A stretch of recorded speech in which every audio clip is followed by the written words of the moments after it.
You're listening to The Pete Sheppard Show. Oh,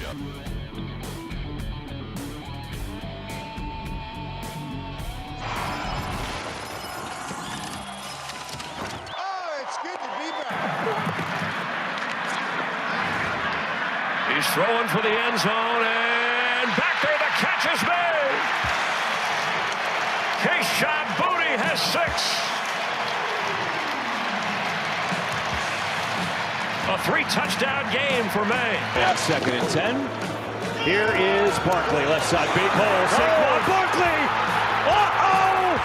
Barkley! Goodbye! That's right, Alvin Kamara, give him the ball more. 2nd down and 1. Oh, wow! It's picked off and taken into the end zone for a touchdown by Anthony Nelson. Oh my, good morning. Impressive wins by the Patriots, the Eagles, and maybe the most impressive by the Buccaneers, with many you probably wouldn't recognize who played yesterday. Good morning, everybody. Welcome to the Pete Sheppard Show on a magnificent Monday in late October. Let's get it going, everybody.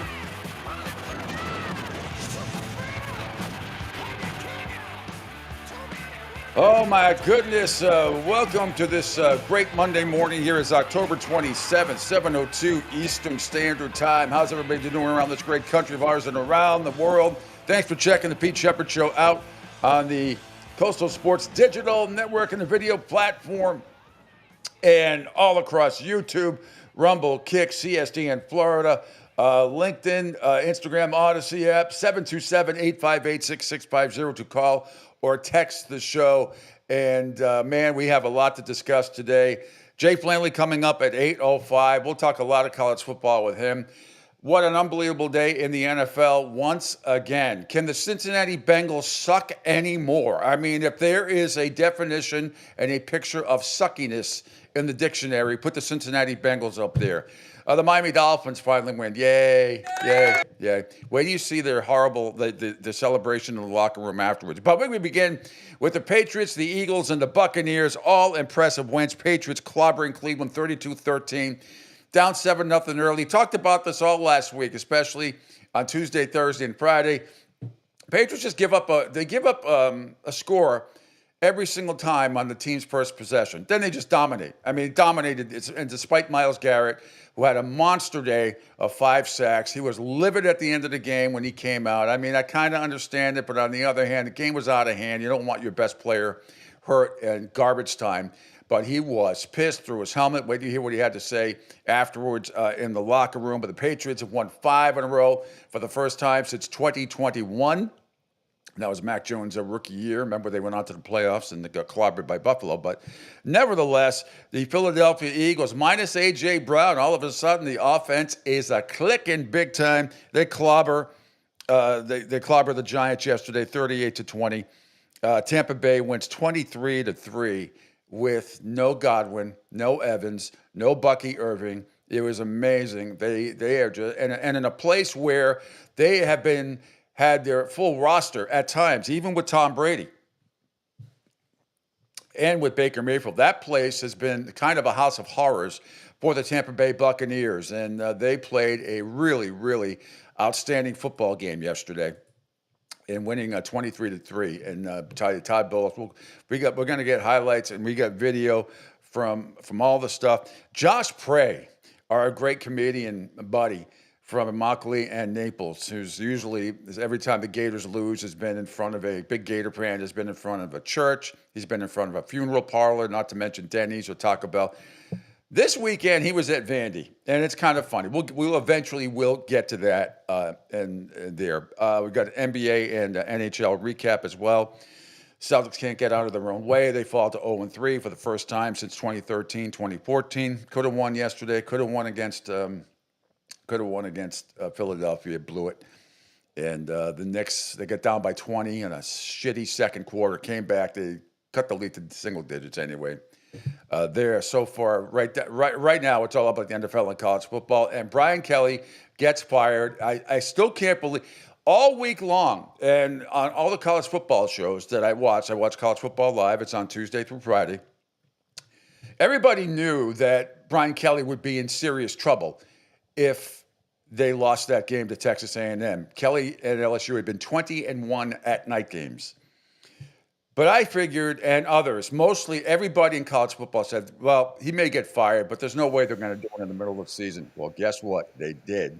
And here comes another $50+ million buyout for a coach.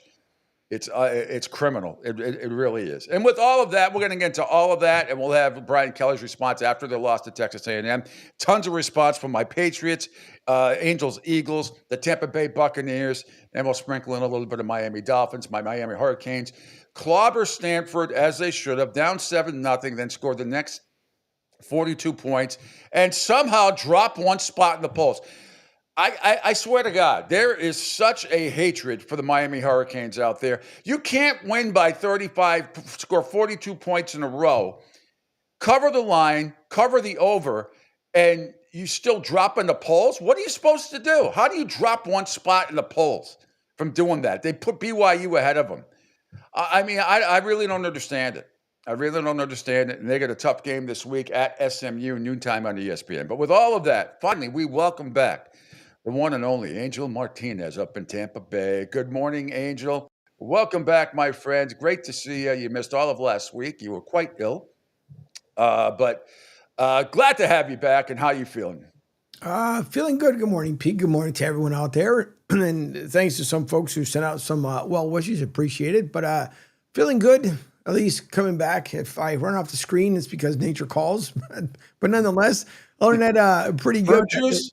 Yeah, prune juice standing by. Yeah. That works miracles real quick.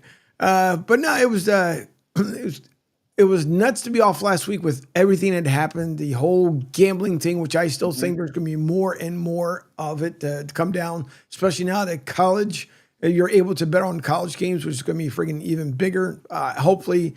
College kids can bet on professional sports, which is I still think is a good thing because if there's any shenanigans going on, there'll be a red flag. Yeah. And it's because gambling is legal. We had a great discussion with Bill Sparrows on Friday. But I think it's a good thing because if you're screwing around, you're going to get caught. The bigger question, though, that I've been waiting for patiently is how was the 40-year reunion? Oh, the 40-year reunion was great. It was fantastic. God, it was like, a few people I had seen the last couple of years, but most of them classmates I have not seen in 40 years. It was absolutely phenomenal. Then the team went out and won 34-14, and on homecoming night, so it was great. It was absolutely fantastic. Had a wonderful time, and look forward to more. Some of the friends, I mean, I'd seen some of those guys literally since I graduated. So it was just, everybody just acted like like we hadn't missed a beat. It was funny as hell.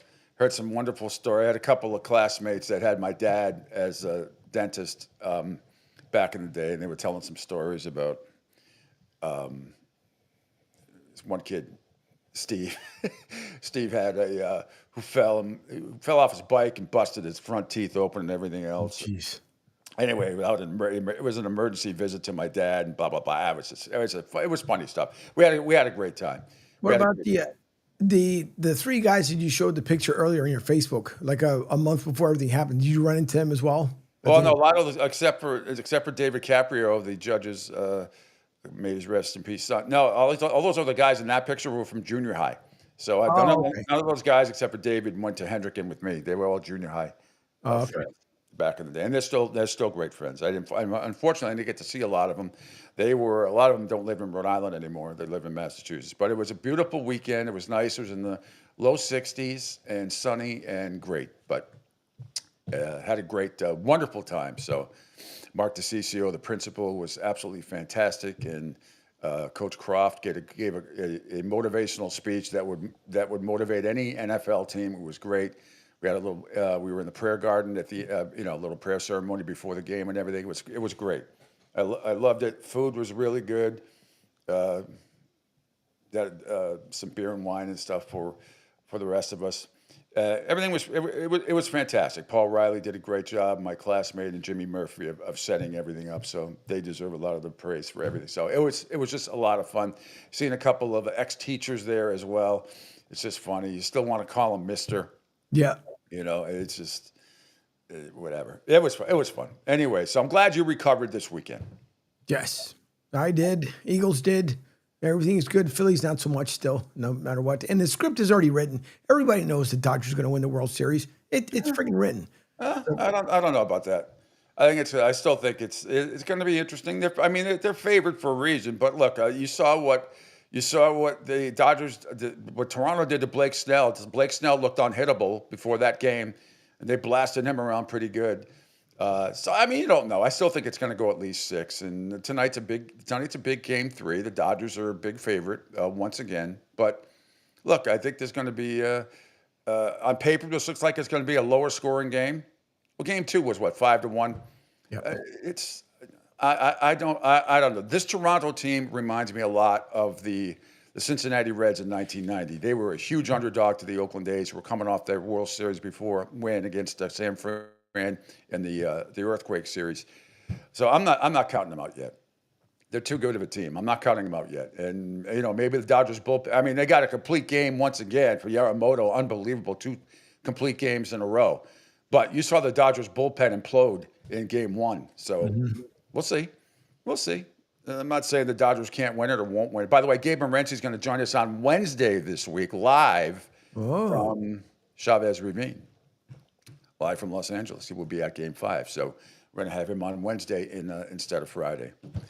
All right, man. The Pittsburgh Steelers are the biggest fraudulent team out there. And I know it took till the 4th quarter, and Green Bay making a massive comeback, and just dominating the game and winning by 10. I couldn't believe what I saw from the Cincinnati Bengals yesterday. I just could not believe it. We're going to hear from Justin Fields, who said he was crying in his closet. Okay. We're all human, I guess. We're all, after that spunk boy, Alex Smith went off on the Jets organization on NFL Countdown yesterday. It was great. But the Jets responded. Justin Fields responded. Breece Hall, running and throwing the football, responded. And the Cincinnati Bengals did not respond. What a pathetic game that was, being up a couple of touchdowns with like 5.5, 6 minutes to go, and you blow it to the freaking Jets. Are you serious? That's the problem. The Pittsburgh Steelers might win the division by default. They're 4-3, and the Patriots should have never lost to that team. But anyway, hindsight is 20/20. The Steelers are one of the fraudulent teams that, unfortunately, they're in the division. Unless the Ravens can start to rally here a little bit, I'm still not sure they're going to be able to do that, even though they won yesterday without Lamar Jackson, who might be in a little bit of trouble with the Orioles, with the Ravens organization, because of Mike Florio. We'll hear from him. Mike Florio is going to discuss what happened last week, and the Ravens kind of, try to dilly-dally around the injury report, despite Lamar Jackson playing with the scout team and everything else. And he'll explain the whole thing. But the Ravens could be subject to some fines, possibly suspensions as well, for the way they listed Lamar Jackson on the injury report last week. But we'll see. And the Dolphins win. Mike Penix didn't play. Kirk Cousins. A Pop Warner team could have beat the Falcons yesterday. But the Miami Dolphins finally won a game, 34-10. We'll hear from Charlie Brown in the locker room. Another uninspiring speech after the win. But we'll sit. So I'm going to begin with my Patriots, Angel. Then we'll get to your Eagles right away. I promise. All right, here we go. As usual, the Patriots give up a first drive. After scoring a field goal, the Patriots give up a drive on their first offensive possession. The Patriots. Gabriel fires, floating for his tight end. He's got it, and he's in. Harold Fannin Jr. has a Cleveland touchdown. 7-3, that'd be it for the Cleveland Browns. Until the very end in garbage time. They got absolutely manhandled by the Patriots. Defense was outstanding yesterday. Let's see. So it's 7-3 Cleveland, and let's head to let's go to Hunter Henry. Let's go to the third quarter. It was 9-7. Patriots at the half.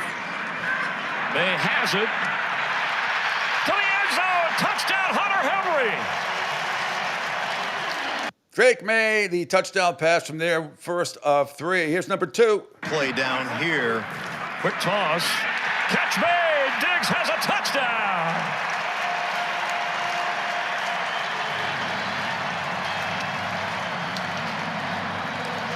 Stephon Diggs, his first touchdown of the season. It's unbelievable. He's going to run it off right anytime you get it.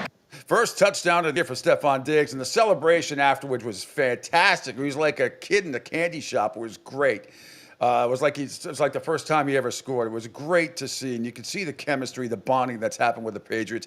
And who, Angel, would ever say no to a little booty late in the game? He's throwing for the end zone, and back there the catch is made. K-Shot Booty has 6. Booty! A 3-touchdown game for May. Yep, that was made it 30-7 Patriots. They would add a safety and go on to win their 5th straight. And how about this stat, Angel Martinez, yesterday? Stat of the game, Mike Reese had this from ESPN.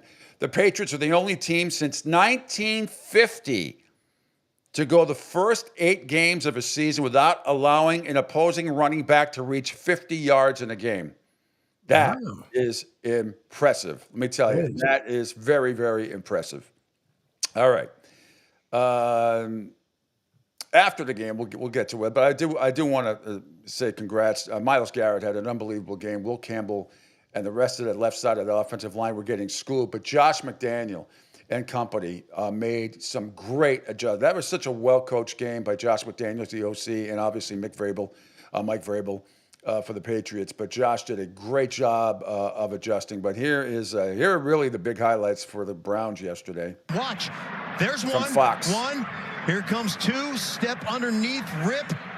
Go get that ball. As always a target. You saw Jim Schwartz, his defense on 3rd and goal. What is May going to do? He's in some trouble here, and he is sacked by Myles Garrett.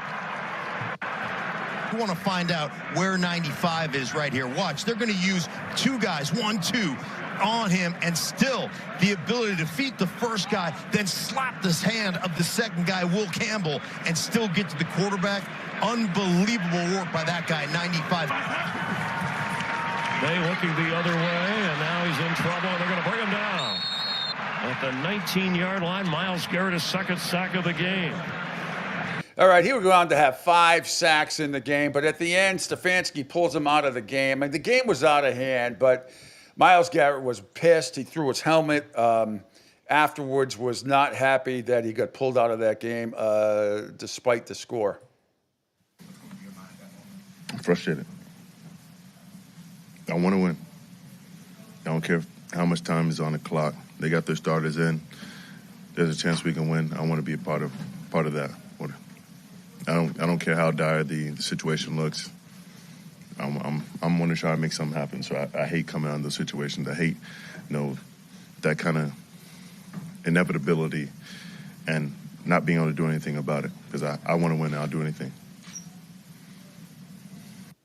All right, but I do understand, the Patriots starters were still in, but they were just, going basic runs and stuff like that. He's a competitor who's one of the best players in the NFL, but I understand why Stefanski took him out. The game is totally out of reach at that time, the last few minutes of the game, but he was not happy at all after the game. And here's, on the other hand, here's Drake May. He said he didn't hear the MVP chants because his teammates were still making fun of his clunky slide. The crowd started chanting MVP, MVP. Next play, he threw the 39-yard touchdown pass to Keyshawn. More of the same. Did you hear it? What's your reaction to it? No, I didn't hear it. The guys were making fun of me about my slide back in the huddle on the long run. So I didn't hear it, but the fans have been awesome all season. It's been really cool to really see the difference from last year to this year. Man, it's been a journey, and they've been through it, and they've been, the fans have been through it the last couple of years. So it's just credit to them. And we did the intros today for the first time, so we didn't know how that would go. That was pretty cool. But no, the fans have been awesome. Like I said, I think the best fans in the league, and they continue to show out every week. All right, Patriot quarterback Drake May right there. Another outstanding game. Yeah, he did have the one interception. He didn't see the linebacker on the pick. But anyway, besides that, he was awesome. It was only 9-7 at halftime, but it felt to me that Cleveland was not going to be able to move the ball at all in the second half. And Gabriel was not good. 156 yards, 2 touchdowns, 2 interceptions. I thought Shedeur Sanders might come in, but he wasn't active for the game. So it would have been Bailey Zappi, who had some reunion with some teammates earlier. Rick says, welcome back, Angel. Glad to see you're doing better. And Jerry in Rhode Island says, good morning, guys. Welcome back, Angel. That was the funnest thing I've seen, his slide. Yeah, I cringe. I cringe when I see stuff like that because it's just slide feet first. Just slide feet. And he was outstanding. May took off yesterday several times. He had 50 yards on 7 carries, including a long of a 28. And he also had 282 yards, 18 of 24, nearly perfect, 3 touchdowns, did have the interception. But like I said, the Patriots are the first team since 1950 to start 8 games without allowing a 50-yard rusher. Yesterday, for the Browns, Corley had 31 yards, and that was on 1 carry. Judkins had 19 on 9 carries. I mean, the Patriots' run defense was outstanding. Barmore didn't start for some sort of disciplinary reason for the Patriots, but he played really well, as did Spillane and the rest of them, Gonzalez, that cornerback. I mean, they are. And yes, there is no question that after we're halfway through the season, you have to put Drake May in the MVP discussion. Absolutely. Angel, if I could have you scroll down to the Patriots webpage, and it's Mike Vrabel in the locker room after the game. It's right under the show. Prep. There you go. Thank you. No problem. Great to have you back. I missed it. That's for daggone sure. Here we go. Okay, listen to me. Fellas, there is so much more in there. First of all, fellas, congratulations, man. When I see you guys out there competing, I knew the game was going to go a certain way when we got to stop and we got to score at the end of the half. Okay? We just have to do that sooner. We're not changing, okay, but we're moving on. We're going to celebrate it, but we're so much in this groove, man. Don't look ahead. Just focus on tomorrow, how I can improve, take care of my body, make the corrections, okay? But this is going to start getting fun. Everybody has a role. Everybody has a role in this football team, whether that's to help us prepare or to go out there and perform, and it's somebody different every week. Okay, it's somebody different every week. I'm proud to coach you. I'm proud as hell to coach you, but we're not changing. That's what the difference is. The details, the technique, the effort, the situations, none of that's going to change. Bring it, fellas. Hey, keep bringing it every week, man. Love y'all boys, man. Let's keep it up, man. Keep going next week. Another one at home, man. Hey, pass it me, pass it 3, 1, 2, 3. Pass!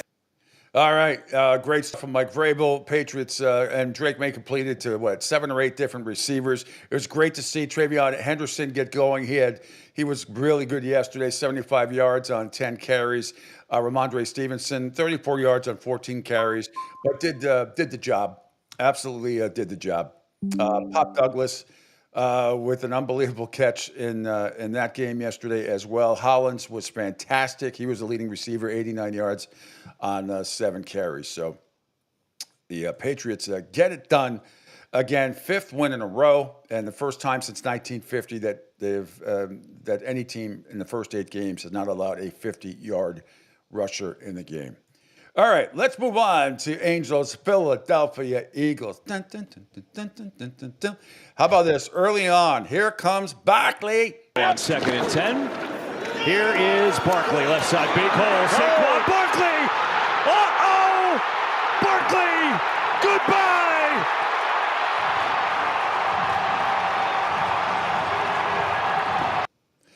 Yep, that put the Eagles up 7-0. But Scadaboo tied the game in the first quarter. Another blitz. Dart protected throw. It is caught for the touchdown.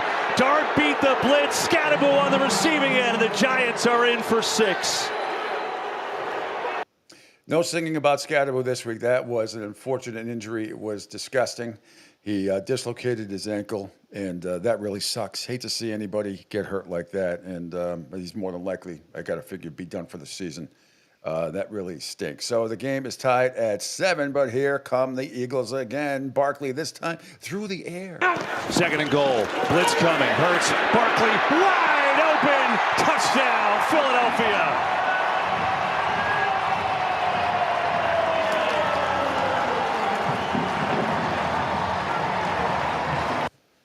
Thanks to Fox, as usual, for the call there. So it's 14-7 Philadelphia. Let's see. Now it's 14-10. Here come the Eagles. On this play. 2nd and 2. Hurts, quick throw. It is caught over the middle. Goddard is in. Touchdown, Eagles.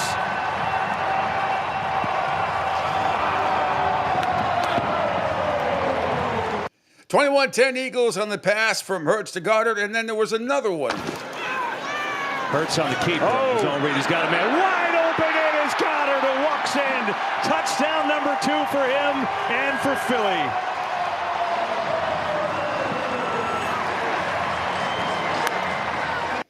You get the idea. The Philadelphia Eagles get revenge from that horrible game they played a few weeks ago against the Giants. Win 38-20. Saquon Barkley, 150 yards rushing. First time he's eclipsed 100 yards all year with a touchdown on 14 carries. And he also had 4 catches for 24 yards. And you heard that touchdown right there. Jalen Hurts, nearly perfect. 15 of 20, 179 yards, 4 touchdowns, no interceptions. Jackson Dart, 14 of 24, 193 yards, a touchdown, no interceptions there. But Robinson had 48 yards on he had Tracy Jr.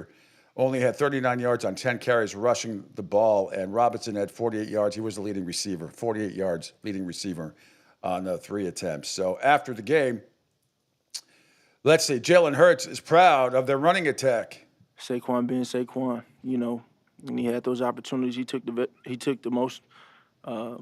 Made the most of them and take advantage of them, and then Tank coming in and, running as hard as he did. I think those things kind of when you're able to run the ball efficiently like that, it kind of gives you a flow a bit. Proud of how we were able to run the ball, and I'm proud of how we were able to make plays and win in the red zone and take advantage of those opportunities there too. Definitely got a lot of work to do. Yeah, I think the best is yet to come. Might be right. Nick Sirianni about to address how the team functioned today without A.J. Brown, who sat out the game with a hamstring. Yeah, we got a lot of faith in, we always want to be able to run the football, and we were really efficient being able to do that today. I think that there's no secret. We want to be a balanced offense that can run and close games out, be explosive in the pass game, be efficient in the pass game. And so regardless of who was in, we have a lot of faith in those, in all the wideouts. Obviously, anytime you lose a player like AJ for a game, it changes some things as far as how you go about, putting guys in different positions. But naturally, you want to, if you have faith in the guys that you have that are backing them up, whether that's receiver or O-line, you still go about doing what they can do the best, but also putting them in a position to make plays. And we got a lot of faith in Jahan, and I know, Jahan only had the 1 catch, but it was a big-time play. A lot of faith in Darius Cooper, a lot of faith in Meche. All those guys. Xavier Gibson was able to get a touch today. He's pretty explosive, so I like the depth that we have there. We're always going to be better, obviously, with AJ on the field, but I thought those guys did a nice job stepping up and making plays, and just like what happens when the offensive line is down a man. Well, we'll see if AJ, if he's still there, they're better with him or without him, because it seems like they've been better without him. I mean, it's one game. It's against the Giants. David says Steelers suck. Yes, they do. Yeah, you'll never get Dave, because he has Steel City Renegades on Facebook, and Dave does not hold back. He will tell you exactly how he feels about the Steelers. So yeah, if anybody take their opinion, they're a fraud team. They're not good. I mean, they're in a shitty division. I mean, it's ridiculous. But it's hey, it is what it is. They're a playoff team. Brian Daboll, head coach of the Giants. What happened when he tried to challenge the Giants' fumble recovery on the tush push? By the way, another horseshit call by the refs. The forward progress was ongoing. It should have been ruled a fumble. Horrible call by the officials again, and that horrible fucking play. Tell you on the tush push fumble play, and what did you challenge afterwards? Yeah, I'll just say our guys upstairs were pretty adamant about challenging the play. Have a lot of trust and faith in them, and it didn't work out. Not going to get any particulars though with it. When he initially said you weren't allowed to challenge it, but you did again, were they wrong that you weren't allowed to challenge it? Yeah, no, I respect it. I'm not going to get into the particulars of it. Again, I got a lot of confidence in the guys we have upstairs with that stuff, and it just didn't work out. What did the officials tell you about the play? I'm not going to get into particulars. It was a horrible call by the official. The forward progress had not been stopped. Should have been ruled a fumble. Giants should have had the ball, but it is what it is. Jackson Dart talked about his emotions after the Giants' loss. You seem right now as more emotionally annoyed, basically, about this game than maybe some others. Is there anything to that? Is that true? Is there something about this one that just has eaten up a little bit? I felt like we kind of got, I'm trying to say this the right way. I thought they did just a lot more things better than we did in a lot of areas. And I don't like the feeling of, I thought they really kind of dominated most of the game. And it's an embarrassing feeling. So that's just kind of how I feel, and it's frustrating because I felt confident coming into this game, and I felt obviously extra motivated because of how things happened last week, and I really didn't want one to lead to another. So just disappointed that we lost. Yeah, the Giants run at their first season sweep of the Eagles since 2007. First win at Philadelphia in 12 years, suffered a serious blow. Obviously, when Scatterbo, the rookie, Cam Scatterbo, suffered a dislocated right ankle, had to be carted off the field. It was terrible. He's scheduled for surgery. He did have surgery last night. Took a hard hit over the middle, went down. His foot appeared to twist backwards. It was I've seen it before in baseball and football. It's gross. Players from both teams huddled around to stand up running back until he was driven away. Anyway, Jackson thrown an 18-yard touchdown pass to Scatterbo that tied the game at 7-0 before the Giants unraveled. By the way, just to let you know, that song popped in my head before the game started. I'm like, if it comes back with the second edition, it's over. Yeah, I didn't want to do it today because he got hurt. It was such a horrible, horrible injury. All right, I was going to wait till after the break, but since we just talked about the Eagles and the Giants, is Deputy Sean still on the line? Yep, give me a second. Let me pull him up. So here comes Deputy Sean. Deputy Sean, you there? Deputy Sean, you got 2 minutes. Go. How you feeling today? Sorry about Scatterbo. That was awful. I'm not gonna lie. I am very pissed about the officiating. I think that was one of the worst officiated games I've ever seen the Giants play against the Eagles. I'm not usually one to blame the refs, but there was just too many plays there that they took away from the Giants and gave to the Eagles that influenced the outcome of that game. I mean, don't get me wrong, the Eagles outrushed the Giants with Saquon Barkley. But when you have it 7-7, you take away a key fumble, which I thought was stupid when they said, and I quote, it was forward progress was stopped, which doesn't ever happen except on the goal line. When it was a clear as day, it was a fumble. And that's going to be, I can tell you right now, that will be the end of the tush push. That will be the final nail in the coffin to finally get it banned. Well, it's going to be banned next year anyway. You didn't need that play. But I agree with you 100%. The forward progress was not stopped. It should have been ruled a fumble. Should have been Giants football. And who knows? It changed the dynamic of the game. Well, that's what I agree with. It changed the dynamic of the game. But then you have the fact that the illegal hip drop tackle by Zach Bond, which got Scatterbo hurt, which was clear as day was an illegal tackle he did in the first place. So I wouldn't be surprised if he was still a little salty that Scatterbo put him to the ground. But look, it's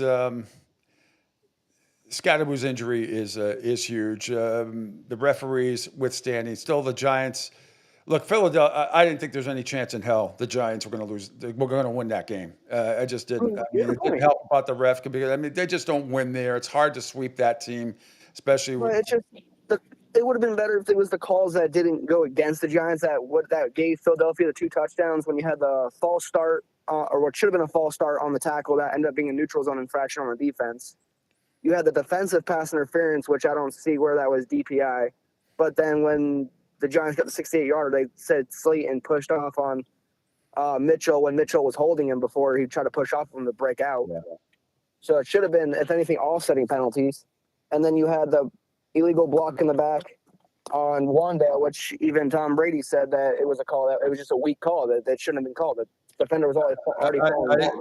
I grant you everything. I don't disagree with anything you're saying. There were some shitty calls. There were some shitty calls in the Patriot Cleveland game yesterday too that were just horrific. It continues to be. We continue to talk about the officials way too much, but I don't disagree with you, Sean. I mean, don't get me wrong. Like I said, of course, Philadelphia outrushed the Giants. I will give Philadelphia credit there. They did outplay the Giants, but I feel like the score should have been a lot closer when it really was. Not saying the Giants should have won, but it should have been a closer game if it wasn't for the officiating doing what they did. Yeah, I don't disagree. Sean, thanks for the call. Appreciate you, man, and hope all is well with you and the fam. I don't disagree. There was some really, really crappy calls once again in the NFL, and there were several. I don't disagree with what Deputy Sean, which I can't believe I'm saying, because usually I disagree with some of the stuff he said, but he's right. And all the calls that he talked about were dead on balls accurate. All right, Angel, let's take a quick break because it's probably going to be the only one we take today. And then we'll come back and give you the Miami Dolphin highlights and wow, what a great inspirational speech from Charlie Brown in the locker room. And you would think the Dolphins won the Super Bowl. I know you have to be excited. They won a game against a banged-up Atlanta team with no quarterback. Kirk Cousins was absolutely atrocious yesterday. But we'll get to that and some more NFL and college football highlights as well. We'll get to the Brian Kelly stuff too. Rick said they want the type of talk he had 2 weeks ago. This wasn't the type of talk he had 2 weeks ago when no Eagles fans cried. Yeah.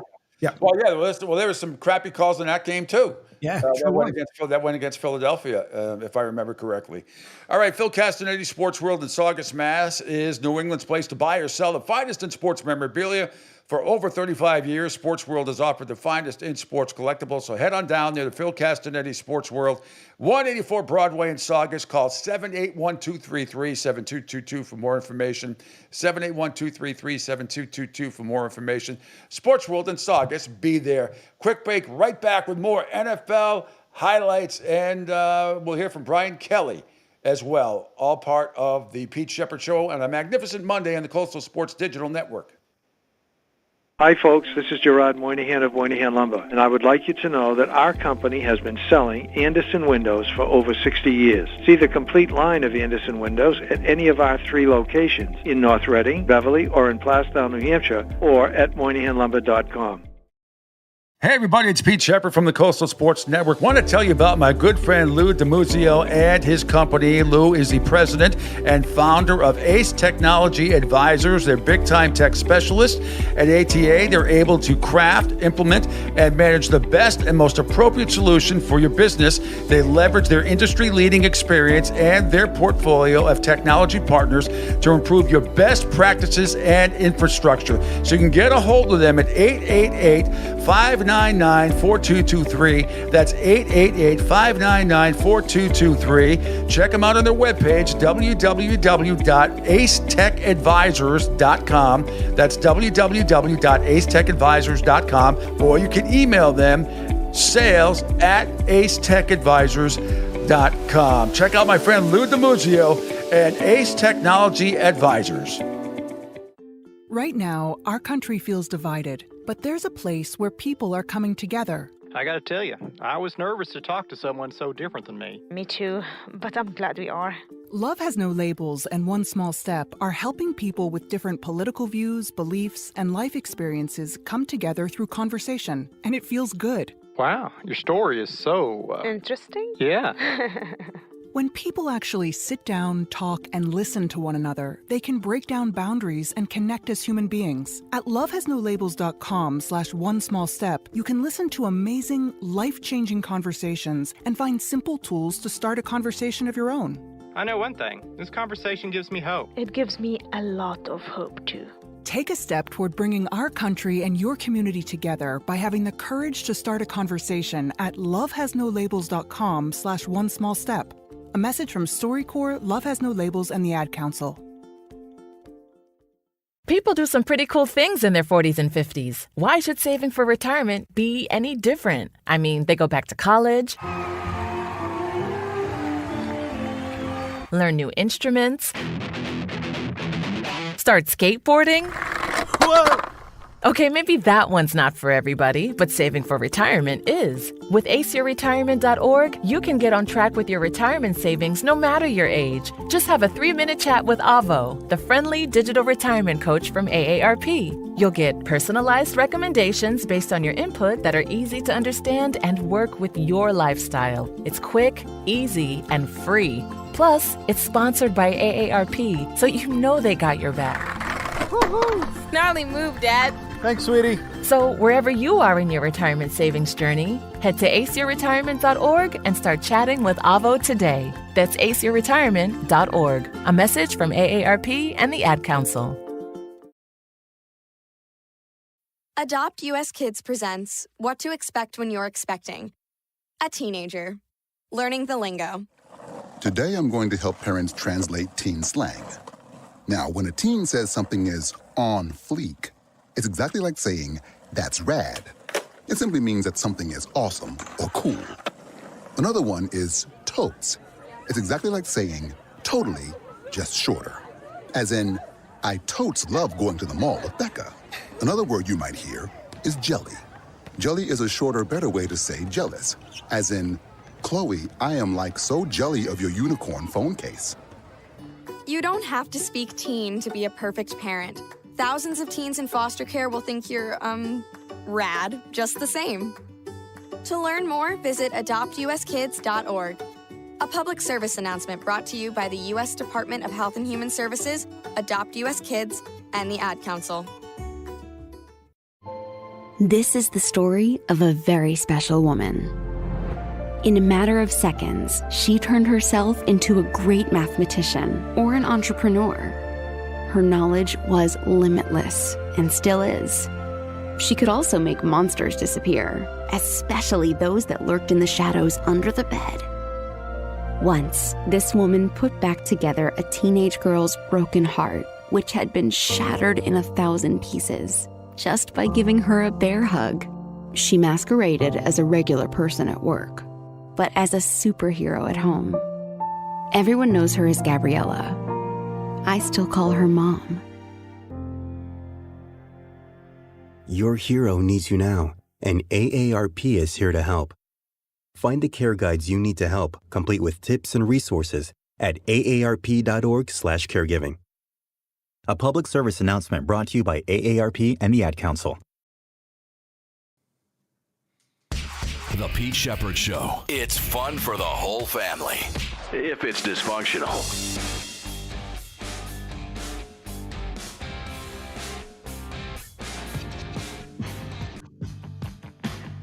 That's right, Alvin Kamara, get him the ball more. Second down and 1. Oh, wow! It's picked off and taken into the end zone for a touchdown by Anthony Nelson. It's Tucker, and he is in. If at first you don't succeed. Take a closer look at him, and that just adds to the intrigue here down the stretch. Hall, boy, thought about it, now tosses to the end zone, and he's got Taylor for the Jets touchdown. Oh, Bengals, you suck. S-U-C-K. That is a horrible, horrible loss to a horrible football team. Anyway, welcome back to the Pete Sheppard Show. There is lots of pressure, tell him, Billy, all over the place. And the Tampa Bay Buccaneers, they responded big time despite being completely banged up. And welcome back to the Pete Sheppard Show here on the Coastal Sports Digital Network.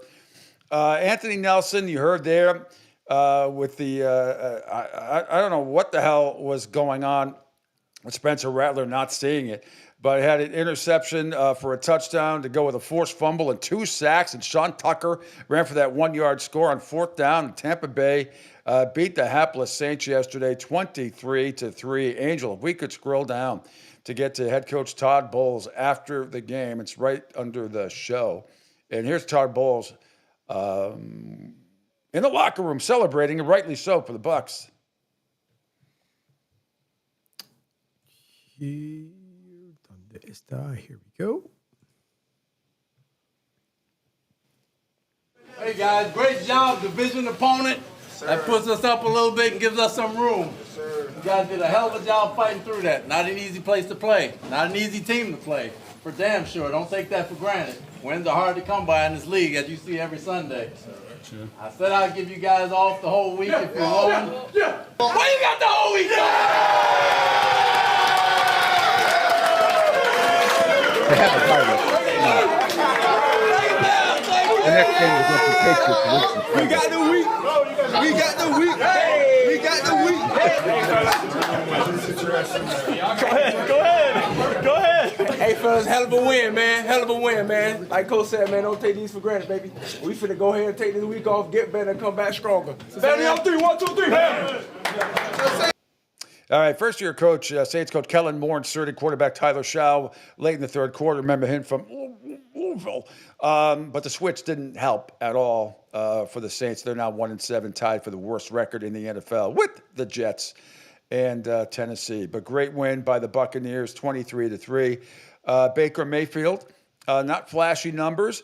15-24, 152 yards, no touchdowns, no interceptions. Tucker only had 42 yards and a touchdown on 12. This was a hard-fought game. Johnson at receiving. Johnson and Otten were your two big receivers. Ibuka had 35 yards on 3 catches, but it was a mini mash unit for the Tampa Bay Buccaneers. No Godwin, no Mike Evans, no Bucky Irvin, and they found a way to win. I don't care what the records are. That is a tough place to win in New Orleans, and those two teams hate each other.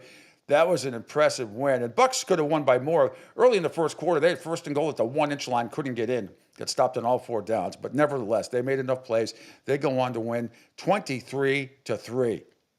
All right. The Miami Dolphins also, for them, had a nice day. Finally, they get off the schneid and win in Atlanta, 34-10. But so far, no ill effects today. 10th play of the drive. Here they come. There he goes. Waddle. Look at him fly. You can kiss him goodbye. Waddle. Touchdown. 43-yard strike. Wow. Yeah. Kevin Harlan, I love you. But Jesus. Oh, my goodness. Yes, Tua Tagovailoa and the Miami Dolphins. They adjust, they overcome, they adapt. Yes, throws 4 touchdown passes. The Atlanta Falcons were beyond absolutely pathetic. Kirk Cousins, 21 of 31, but he was terrible, 173 yards, and just they could not do anything yesterday. Couldn't do a damn thing yesterday. The Tua yesterday was good. 20 of 26, 205 yards, 4 touchdowns. A-Chain had 67 yards rushing, and Waddle had 99 yards receiving on 5 carries and a touchdown after the game. Is this the most uninspiring winning speech ever in a locker room? Let's scroll down. Right under Todd Bowles. 2 down from there is Charlie Brown. Mike McDaniel. Boys, he pumped up. Oh, Jesus. All right. Here we go. Damn, did we need this? Did you guys earn it? So let's go get this, take this win 2 and make it win 3 real fast. How about that? Guess what? I'm the Oprah of game balls. Everybody's getting Everybody gets a participation.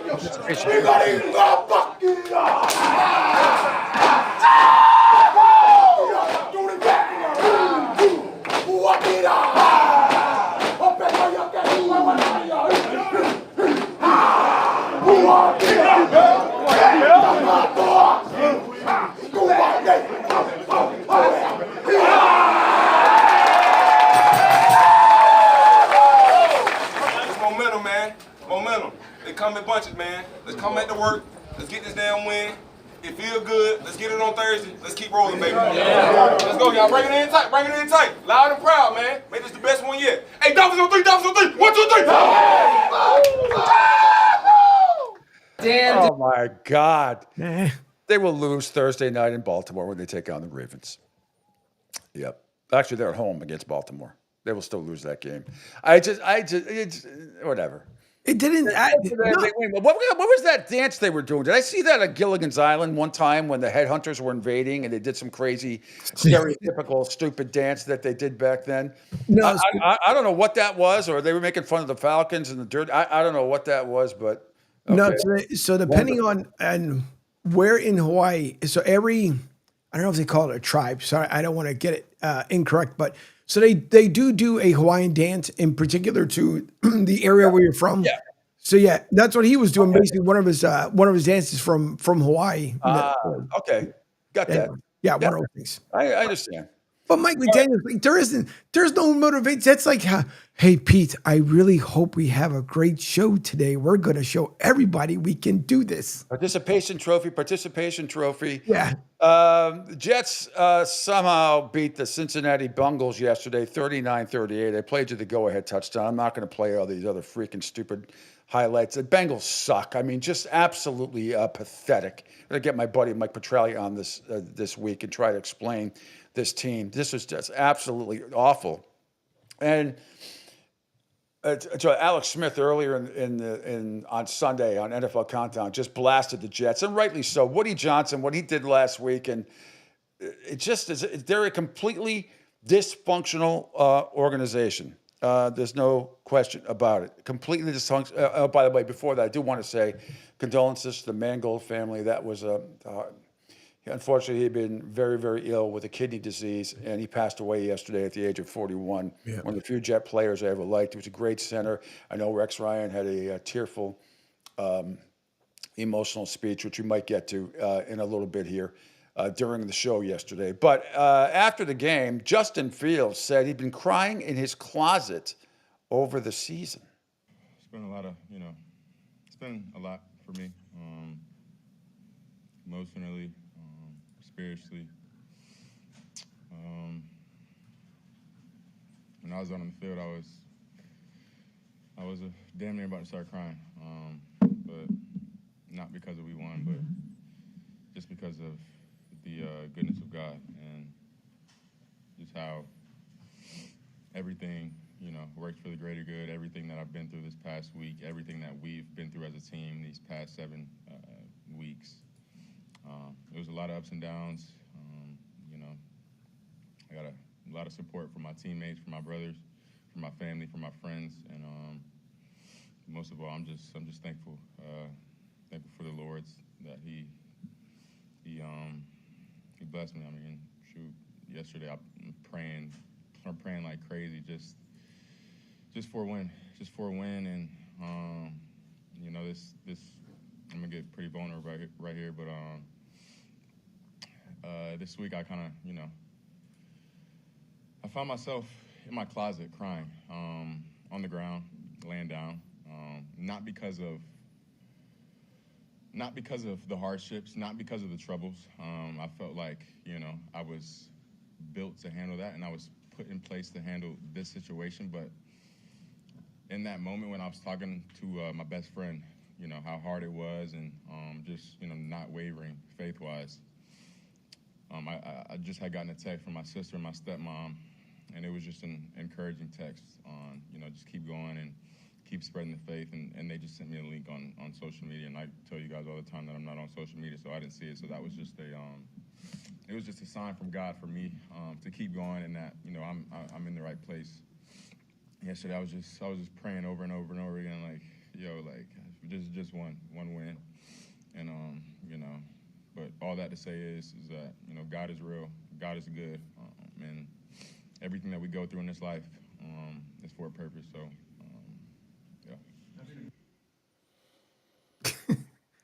It's coming. God is great. God is good. Let us thank Him for our food. Amen. Yeah. Right out of romper room. I get it. Go ask Joe Flacco where. You know what Joe Flacco was talking about at the end of that game? Oh my God! Where's my secondary? Breece Hall's going to throw this for the game winner? Are you shitting me? Take a closer look at him, and that just adds to the intrigue here down the stretch. Hall, thought about it, now tosses to the end zone, he's got Taylor for the Jets touchdown. Oh my God, that's what I'd be saying. That's what the Bengals were saying on the sideline. So, God for a day was a Justin Fields fan, and but stop it. Where was God for the Bengals? Where was God going after Breece Hall? Where was he? Where was he for the Bengals? Why was he with Justin Fields and not with the Bengals, who blew a 14-point lead in the last 6 minutes? Where was he? He was there, don't get me wrong, but God's not a football fan. If he was, the Jets wouldn't have won that game. Good Lord. Literally. Yeah, well, he had to go visit another locker room, then he came back. Shit. Oh, you see Joe Flacco going, oh, holy shit, there is no God. How could God make us lose to the Jets? God doesn't care. God's not a football fan. God's a fan of everybody. Sure Even is. so. Yeah, but just, thank the Lord, thank God. Yeah. And if you lost that game like you should have, would you still be saying that? Come on. It's just so, again, the Lord is never in the visiting locker room, especially in football. Never. The only God you heard come out of Joe Flacco was, oh, my God, I can't believe we lost. I can't believe our defense can't stop a halfback option. A fake and a pump fake halfback option to boot. Terrible. Absolutely terrible yesterday. Buffalo, as expected, walloped Carolina 40-9. Not a lot there. Houston, I thought, would beat San Francisco 26-15. They did indeed in this one. And only the Seahawks can come over and play, in time zones like that and usually do well. Houston won 26-15. Denver just absolutely annihilated the Cowboys. Quickly to the line on 3rd and goal. Bo Nix is that wide Look receiver. at this. They hand it back to Harvey. The direct snap to Harvey, and he's in for a second. I made it 21-10. And then, how about this? Harvey! It's going to Harvey. It's Harvey into the end zone for a touchdown. A banner day. Yeah, banner day. The Cowboys stink. They give up 31.4 points per game. That's, I think, dead last in the NFL. They got manhandled by the Broncos in Denver, 44-24. The Tennessee Titans continue to do absolutely nothing. It feels so bad. That pathetic offensive line. But Jonathan Taylor was unbelievable in the MVP conversation as well for the Colts. This could be the final play of the quarter. They run it with Taylor again. JT to the outside. JT, 5, touchdown! And the stutter for Taylor, his 12th touchdown of the year. They clobber Tennessee by a score of 38-14. And let's see what else. And then last night, in case you missed, we had Baltimore over Chicago 30-16. So Tyler Huntley was in at quarterback because Lamar Jackson didn't play. More on that in a second. Green Bay, big comeback win. Not a huge, but enough as they win 35-25 in Pittsburgh against a fraudulent went in Steelers. before the 2-minute warning. Directing. Fire A. Rodgers. Touchdown. Wilson didn't complete the catch. So he had it. Valentine fought him. Both hands on it. We'll take another look at that. It ended up being a touchdown. Roman Wilson, a 21-yard pass from Aaron Rodgers. That made it 35-25. And that indeed was the final as the Packers put up 21 points in the fourth quarter. Like this one. Pressure coming. He picked it up. Inside. Kraft's got it. At the 10. Kraft running away to the end zone. He has 2 touchdowns. You see that? I do this. Aaron Rodgers, after the game, Angel said the Steelers had to go to the silent count because of all the Packer fans. I've heard that chant for 18 years, so Packer fans travel really well. First time in a while I've used silent count for a home game. It's a credit to those Packer fans. Cam Hayward, he's upset, says the Steelers have no heart. You can't let, penalties or stuff that goes against you affect your heart in the game. It's got to be, when you have a love affair with this game, it's got to always be about it. It's always got to be, how can I affect the next play? You got to let what happened before go. That's just how this game works. If you continue to feel sorry for yourself, it's going to, avalanche. And this was a clear case of that. All right, so there you have it, 35-25. The Packers in the over, baby. Cha-ching. Great job for those of you who had that last night. Anyway, Angel, before we get to Jay Flanley from up in Ann Arbor, Beaversville. I do want to play video. Our buddy Josh Prey, you have to scroll down a little bit for this one, under the Miami SMU promo. But Josh Prey usually is at Gator games or speaks after. Yeah, it's right there. It speaks after Gator games, sometimes in front of a funeral parlor, sometimes in front of a church, sometimes in front of Denny's or Taco Bell. But somehow, some way, he gets a pass, and he is at the Vanderbilt game the other day, and they're a very nice win over Missouri. But he had this to say about Vanderbilt, about the campus, about the people. Trevor says, "What up, Pete and Angel? What up, Trev? Thanks for the cut." All right, here's Josh Prey on Vanderbilt. Listen, I've seen a lot of things. I've experienced a lot of football. I've experienced a lot of places. But listen, I've never seen nothing like this Vanderbilt Stadium. Y'all ever seen that movie Tombstone? When he slapped them in the mouth and said, "What you gonna do there? You gonna stand there and bleed?"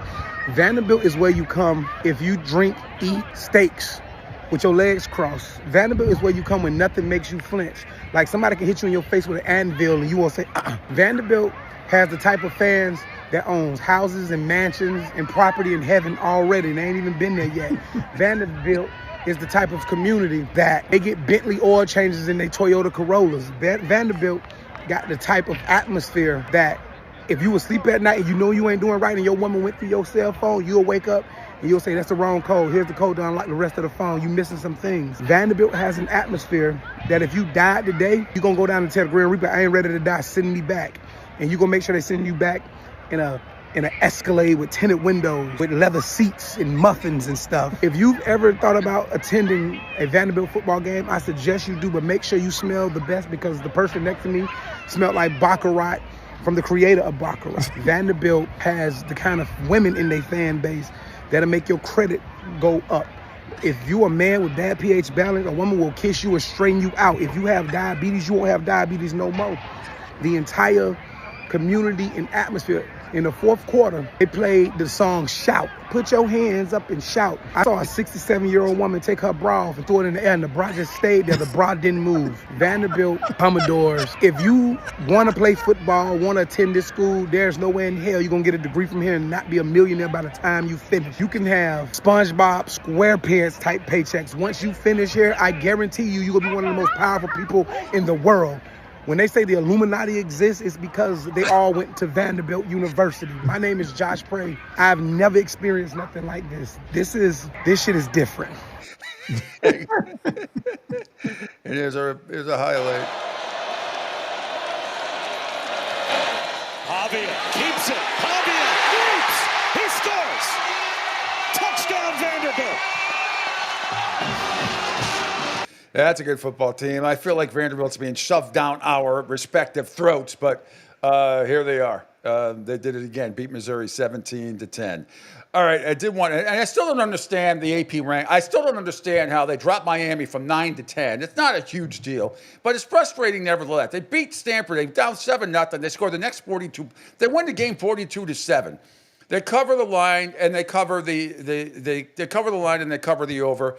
And I don't know what they're supposed to do. How do you drop a team down that does that? That does exactly what they're supposed to do at home against that team, or just beat Florida State the week before? I don't know. All right. Texas A&M took a bit, but they came and clobbered LSU 49-25. Brian Kelly got fired last night. But here is, we're going to get to some cuts right before he got fired, after the game. But how about these fans yesterday? Oh, yeah. I mean, look. This... Oh, no, not that. Hang on. This is the chant at Tiger Stadium at the end.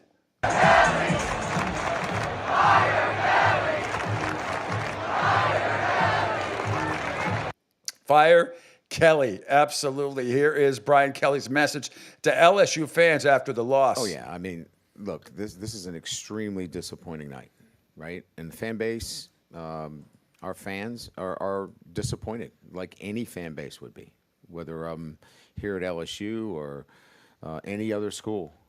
The head coach, it stops with the head coach. And so that responsibility falls with me. But this is a proud tradition, LSU. They have a proud football team, and the guys that represent us. And like I said, those guys, I was with them. They prepared their tails off this week. They expected to win. They did that by their actions in the first half. It didn't show itself in the second half. So I have to look at the reasons why. So my focus really, Jacques, will be much more on inside out than outside in. And I get it. There should be noise. You should be disappointed. I'm disappointed. But I have to really focus my time inside out the program so we can make sure this never happens again.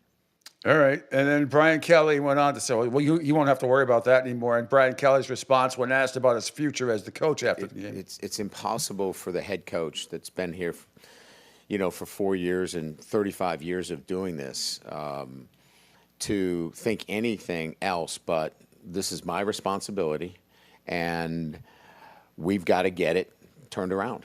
And that's not my decision in terms of whether I'm here or not. But that's what I will do as a head coach that's been doing it for over 3 decades. When things are not going well from a football standpoint, the head football coach has to be agile enough and able to make those changes and find out what we need to do to get our football team to play better. Well, you don't have to worry about that anymore. Again, it was LSU looked like they might have a shot to pull off the upset the other night. They're up 18-14 at the half. Then got absolutely bamboozled, 35-7, just creamed at the end. And it's still a surprise to me that the LSU is doing this right now, firing him right now. All the college football shows that I watched this week and everybody else, everybody agreed that if he lost and lost badly to A&M, he'd get fired. To do it in the middle of the season right now, I don't know. I don't know what good that's really gonna do, to be honest with you. But $54 million buyout for head coach Brian Kelly, and just like that, we welcome in from Ann Arbor, Jay Flanley. His Wolverines coming off a very nice win. Always in a rivalry game. Always they didn't clobber the Spartans, but they did a good job. Tough environment, tough place to win. We'll get to that. Now, Jay, let me ask you, because I watched college football live all last week, Tuesday, Wednesday, Thursday, Friday. The show's on Saturday. Everybody was saying, yeah, Brian Kelly's coaching for his life. We all knew that, but I was surprised that they did this at this particular time. Were you? Before the game, I wouldn't have thought it, but they played really bad. Texas A&M pushed them around, and there's a bunch of things going on that people don't know about. But one of the first things he did when he became the LSU coach is he fired the strength and conditioning coach, who is now at Texas A&M and has kicked his ass 2 years ago. Was this before or after the phony accent?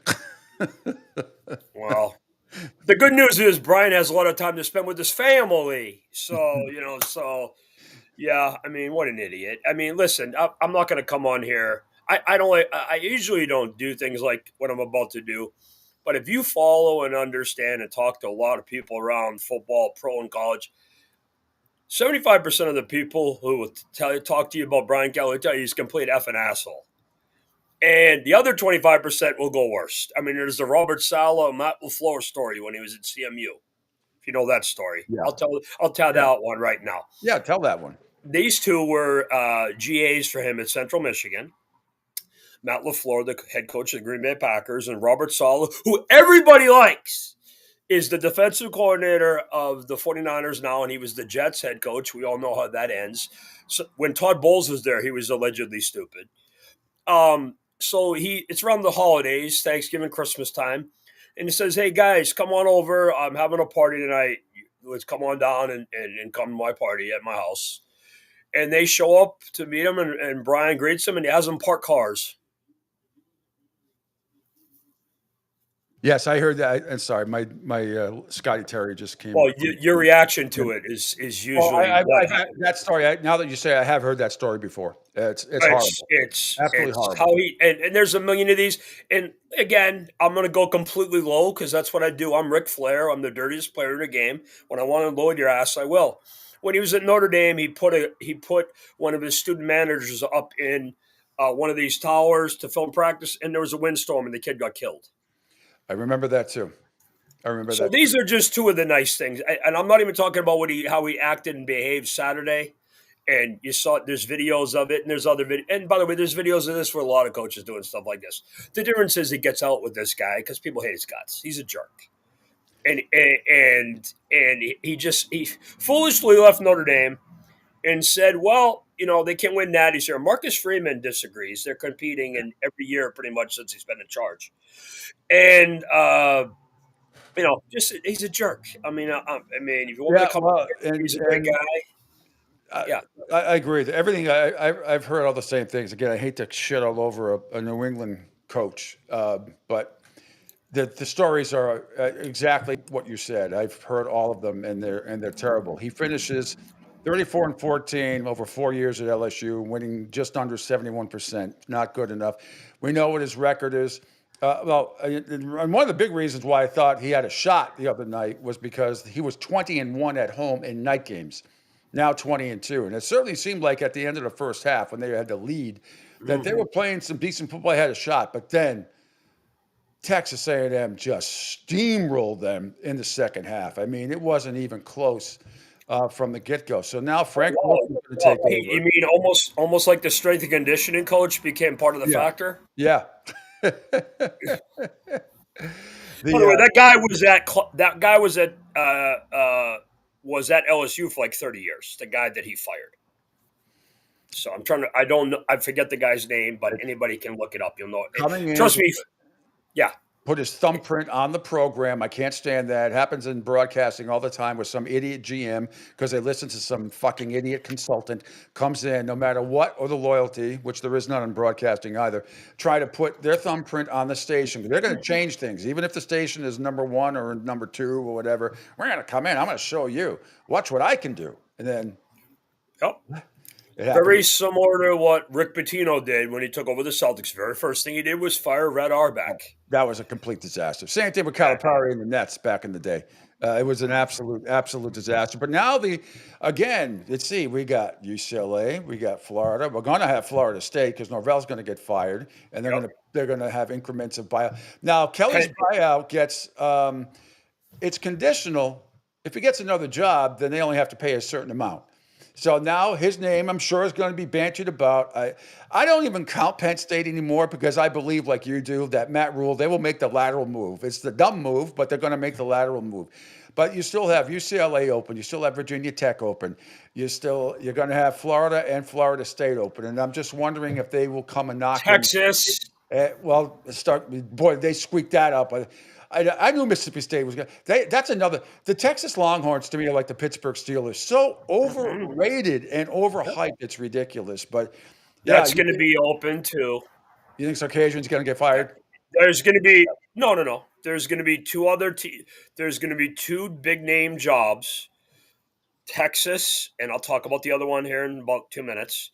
They will be open because their coach will go to the NFL. They whether it's as a head coach or as a coordinator. I can tell you, I think Ryan Day is going to leave after this season at Ohio State. Also, I've been saying this about Ryan Day for 3 years.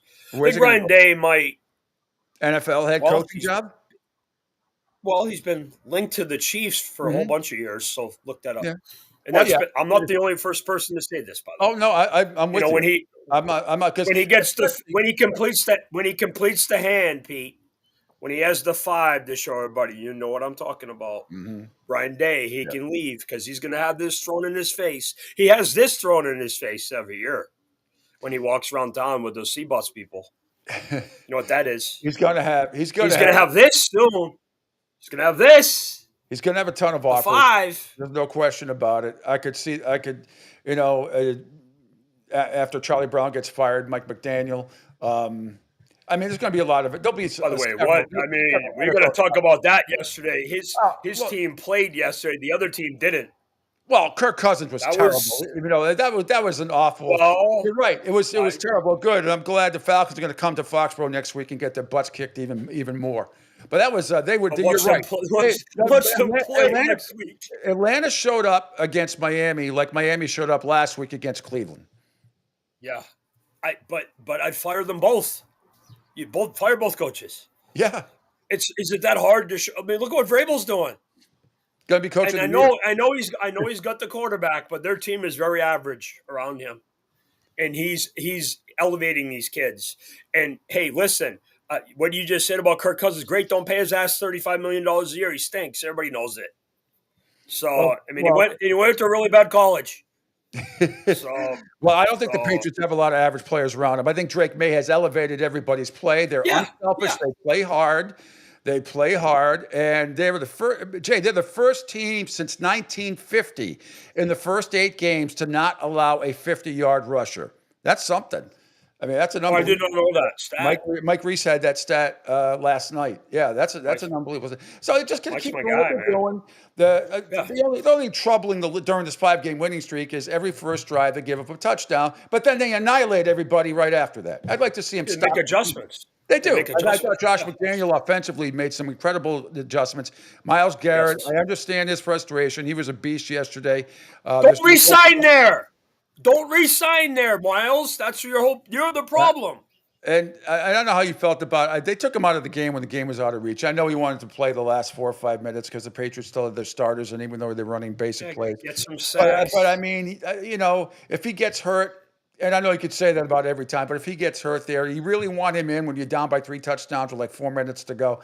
I understood why Stefanski took him out. I also understand Myles Garrett frustration as well. Yeah. He said he wanted to stay in no matter what. I always think we have a chance to win, that kind of a thing. But he was. What was he concussed? He was concussed. He thought the Browns could win.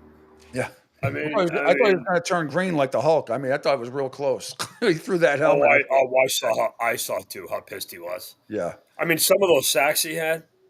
There was the one where the initial double team guy was the tight end. He ran around him, and then he ran through Will. He ran through Will all day, for the most part, all day. But then they adjusted. I always say, and you know this, when you have great pass rushers like that, how do you attack them? You run right at them, or you run away from them, which is what they did on the other side. They just started. Dwight Freeney. The Patriots knew with Dwight Freeney. But that 28 toss play was working really well for the Patriots, and it's great to see. I know you don't like him, but Travion Henderson getting. No, he had a really good game. No, I'm excited. I actually do like him. Yeah. I don't like his college choice, but he was good. Getting back to LSU, so now Frank Wilson's going to take over the associate head coach and the running backs coach. But now, wait a minute? Frank Williams is taking over, so Roddy Piper is going to come out and beat him up. What happened? Frank Wilson. Oh, I have Frank Howard. I have no idea who he is. I'm being completely serious. Yes. Well, nobody. That usually when the interim, you might know who the interim coach is. That's kind of a thing. Like the most famous one recently, and here's another name for LSU, is Dabo Swinney. There's a name. There's a name for the Tigers. But hold on. Mm-hmm. That's my live Chicago Bears skit. Here's the problem. LSU spent a shitload of money this year in the transfer portal. That's not my problem. A lot. Now, Dabo Swinney, does he want to do that? He has to do it. And he didn't do it very well at Clemson. If he goes to LSU, which I think that's fascinating. I didn't even thought of him. I think that's fascinating. People who know things have whispered that to me, Pete. That's an interesting concept right there. He doesn't have to change his themes. He can just say, "Go Tigers." That's true too, and he goes from one Death Valley to another. And they got a good baseball team there too. Yeah, they do. But But again, does he want to? I'm not going to say he's going to retire. Does he want to recruit and be that sort of coach? No. Where you have to recruit. No, I'm just floating what people have told me. And by the way, I think it makes sense. LSU will spend money. We know that. Yes, but I don't know if he wants to be like that. That's what I'm saying. That's the big question. He wants to build relationships. He wasn't doing transfer portals and things like. I think they were the only team in the country that didn't have a transfer until like 2 years ago. Cade McNamara told me that, and then the NIL and the spending he kind of did this year. But they have a weird team this year, and they've really underachieved like some of these other teams like Texas and Florida State and other teams that are Penn State, obviously, which got field goal fired. Well, they got Ohio State this week. Yep, that's gonna be fun for me to watch. And they don't even have a quarterback, Penn State. And the kid they let leave, he like broke his leg playing from Missouri. Mm-hmm. Bo Palubo, whatever the hell his name is. Hey, how about go ahead. I have the guy that I think wants the LSU job, and I think it's Lane Kiffin. I think that's why Lane Kiffin kind of did the Heisman to Florida. I think he wants the LSU job. I don't see him leaving Mississippi. I just don't. I think he's limited. If he's okay, tell me if I could sit and talk to him and he could tell me what he wants to do in his career. If he wants to stay in college, he should leave and go to LSU. It's a better job than Ole Miss. But Is it a if better he's job? if he Why is it? This is. yes, Did you it's see the more, Marty? more money and more money. Did you see the Marty McGee? More money and resources. You see the Marty McGee documentary on him a couple weeks ago, last week? No, No. I haven't seen it yet. Watch that first, and then tell me if it doesn't affect. It may affect your decision because it spoke to me. I don't think he wants to leave. I don't think his wife wants to leave, which is is more important than anything else. I think he likes it there, and it's like is the Florida job better than the Mississippi job? Is the Florida job right now better than the LSU job? Is the Mississippi job? He's getting it done. He's getting it done in a big way over there. And I don't. After I watched that documentary, Jay, I don't think he wants to leave. I really don't. It could be wrong. Anything is possible. My other name out there. How about oh my God, Dan Mullen at UNLV coming back to the SEC. He's not going to stay at UNLV. That program is kicking at what he's doing over there. I mean, could his name be in the mix? Not for Florida, but it would be something that Florida State went after him. Now that would be fun. But could he be in the mix? Would he be in the mix too for the LSU job or the Virginia Tech job, as all these other UCLA, all these other? I'm upset with you, Pete. I don't hear Phil Gold Franklin's name with any of these jobs. Is McDonald's hiring? I mean, there are those that think he could end up at Virginia Tech on television. Or on television, yeah. On television. And by the way, I got to bring this up because look at what I'm wearing. I think Bryce Underwood made the right choice, don't you? Yeah. I'm trying hard not to laugh when I say that. So it's going to be. By the way, let me go back to Kiffin and whether he thinks that LSU is a better job than Ole Miss. It's the equivalent of Cignetti staying at Indiana and turning down Ohio State or Michigan or Oregon. Or, maybe USC. I don't lump USC with us and the other two. There's the highest level jobs in your conference. And then there's the whatever teams or other, the Wisconsins, Indiana, all that. But Cignetti is doing well at Indiana. There's a lot of money there. Yep.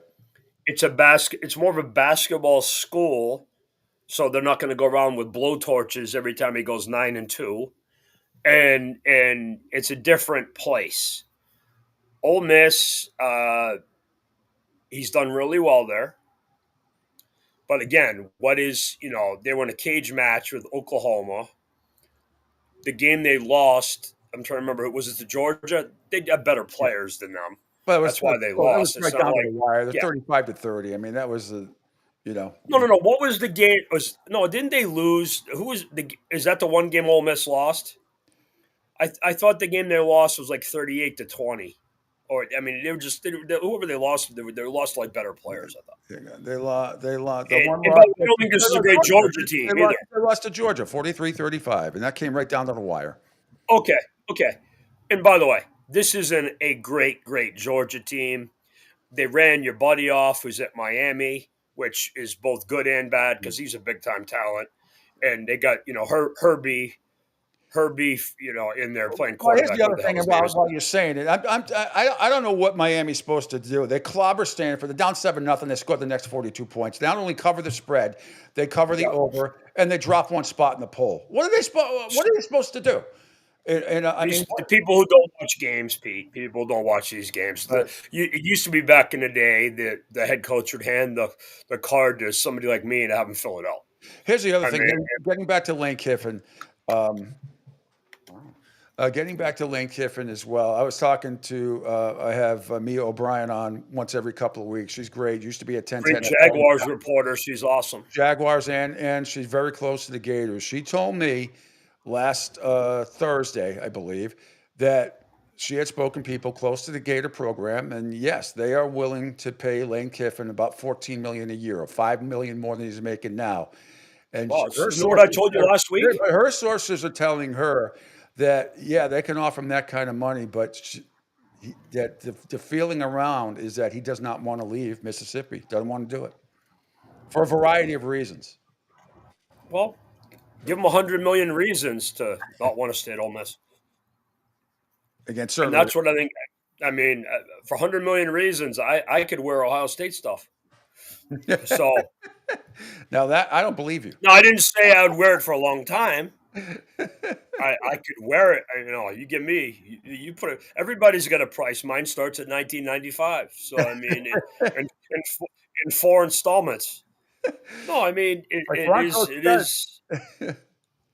Yeah, I mean it is what it is. So listen, before we go any further, I want to talk about Nick Mangold. Yeah. Yeah. Yeah. Obviously a tragic Yeah. situation that broke right before the games. Mm-hmm. People like Rex Ryan, who coached him, Yeah. and a lot of people. Yeah, Ohio very State guy, emotional. irrelevant in my world. He's a good dude, great player, Mhm. family man. There's 4 kids that don't have a dad today, Yep. and look into his charity and help out with the kidney diseases and the other stuff. He had like a genetic Yeah. problem that helped Yep. make his Mhm. his kidney problem, but just an awful situation. And Yeah. rest in peace to him and his family. Yeah. And hey, props to the Buckeyes and the fans and all the people who love Nick. It's a sad story. Yep. Absolutely. I'm going to come back to be me again. Jade the Jerk is back. Okay, let's go. So. Well, I tell you It's, the other. I said last week that about Vanderbilt, but I got to tip my hat to him again. I thought Missouri was going to win that game. Whether it be overtime. Very, very good. Both game. of those coaches, by the way, both of those coaches, Pete. Yeah, they'll begin. Both very good. The Vanderbilt coach and the Drinkowitz guy at Missouri. I forget the Vanderbilt name. Either one of those two guys. Either one of those two guys might be. There's 2 guys who should move on. Yes, they might. Yes, both of those yes. two. Now, there's 2 guys that I think could move on to LSU or Florida State. Texas. I'm so with you on the Penn State thing. I just don't think they're gonna. I think they're going to make it too easy for Matt Rule to go over. Don't you? I just feel that way. The fact that they're hiring a guy who is just okay at Nebraska. By the way, I would have said PJ Fleck, and then my man at Iowa kicked his head in over the weekend. Yeah. I mean, row your boat. The boat has just been sunk. Nebraska. We got to win against Northwestern, though. Wow. hey. By the way, that Northwestern coach is 10 times the coach Matt Rule is. Yeah. That Braun guy. Yeah, I agree. They literally fired the entire building. They don't spend any money. You have to be smart to go to school there. They don't let anybody in at Northwestern. You ain't getting Dexter Manley in Northwestern. You gotta actually be able to do stuff. And he's done really well there. He's a good coach. That guy's really good, done a good job there, and he's a good dude too.